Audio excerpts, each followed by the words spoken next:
Hello everyone, welcome back to our channel How Logical.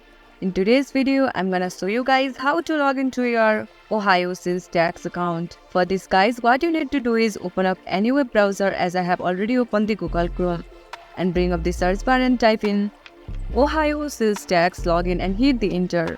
Make sure it takes you to the official link www.tax.state.os.us. Let's click on that link. Now you will be taken to the new interface, which is the login page of Ohio. And this is the login page of Ohio. And over here you need to enter your username.